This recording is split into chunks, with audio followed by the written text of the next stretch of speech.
This is all about redesigning DNA in the computer.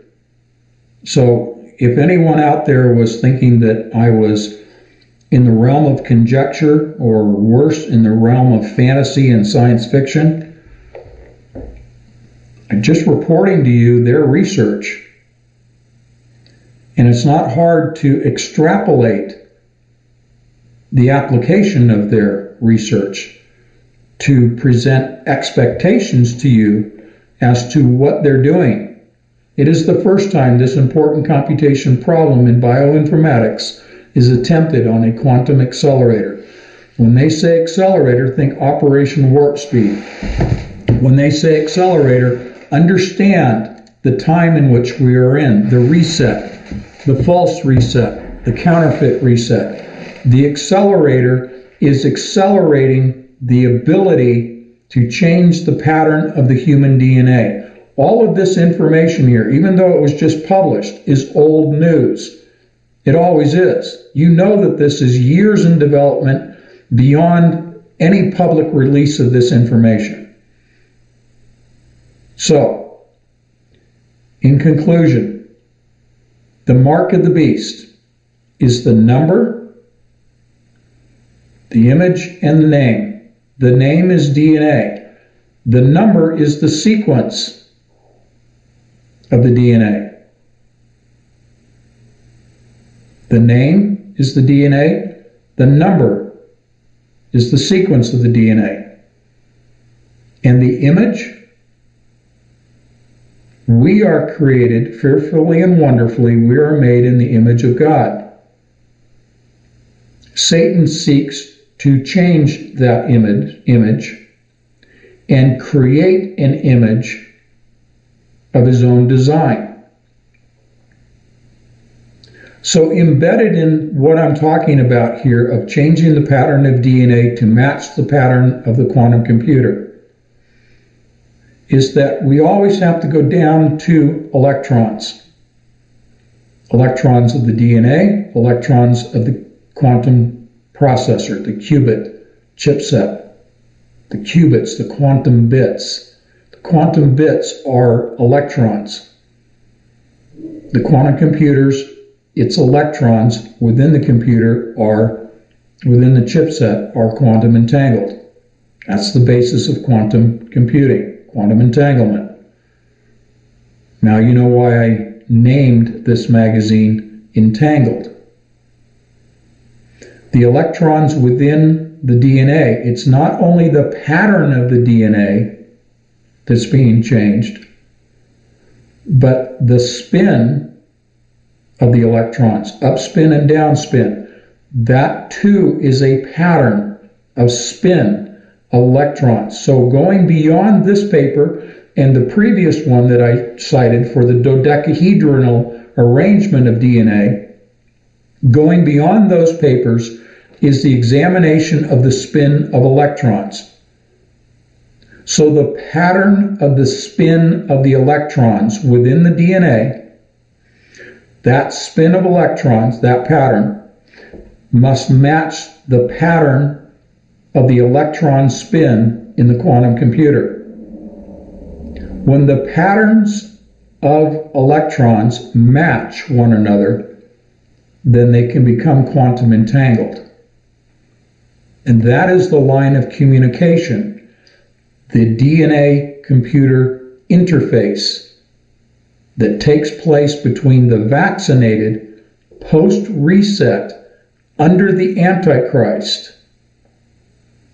That is the form of communication, the interface that takes place between those that took the mark of the beast and the quantum computer that is running the beast system.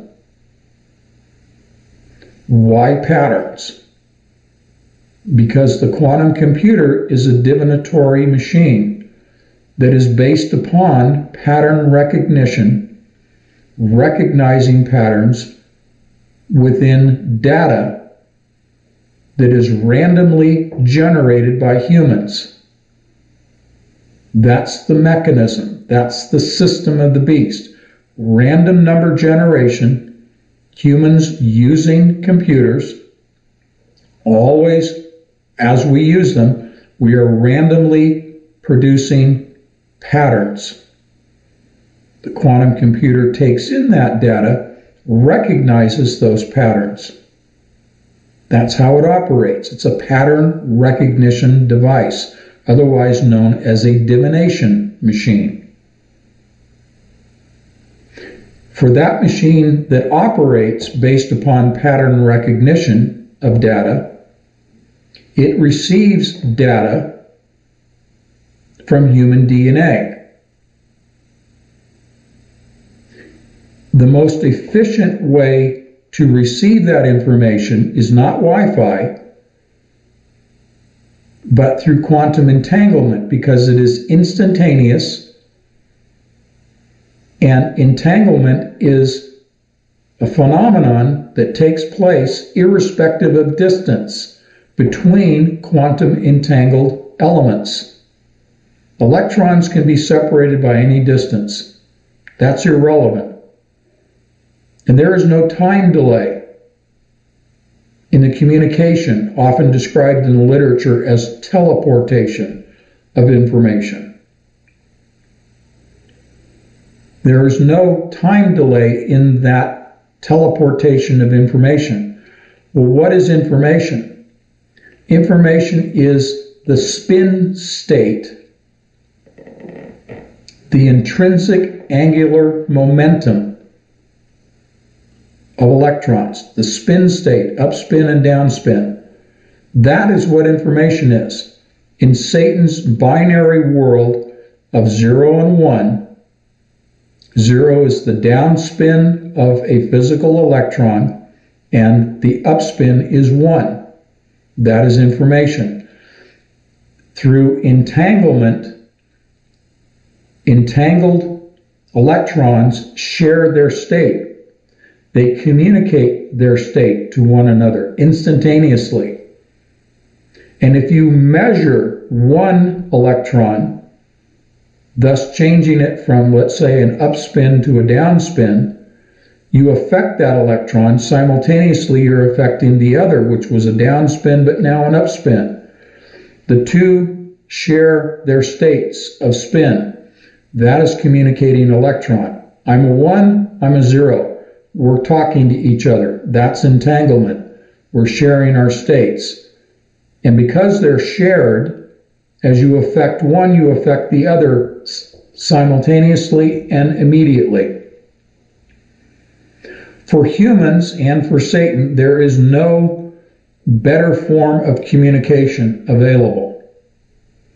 Thus, there must be an identical pattern of electrons, the pattern of DNA, in order to entangle the DNA of humans that have taken the vaccine with the control computer, quantum computer, 10th model, 10th generation, composed of 65,536 qubits, which matches the number of dimers in a human brain, which matches the number of combinations of geometric figures. That in itself is all a pattern. It's a trinity pattern. It's a triangular pattern. It is a tetrahedral pattern. And the computer is a 600 cell built of tetrahedrons, which is a counterfeit of God's model of the universe, arranging all energy, all fields, all matter into the configuration of tetrahedrons. So in closing, the mark of the beast is the altering of the pattern of DNA that God prescribed, that God created, to a pattern that reflects the counterfeit, the chimera, as in the days of Noah, the reset pattern of DNA being reset. The DNA is being reset into a new form. I wouldn't even call it human. It's a chimeric form. So that with the entanglement, these humans, former humans, these chimera, can be controlled. And it all begins by taking the mark of the beast.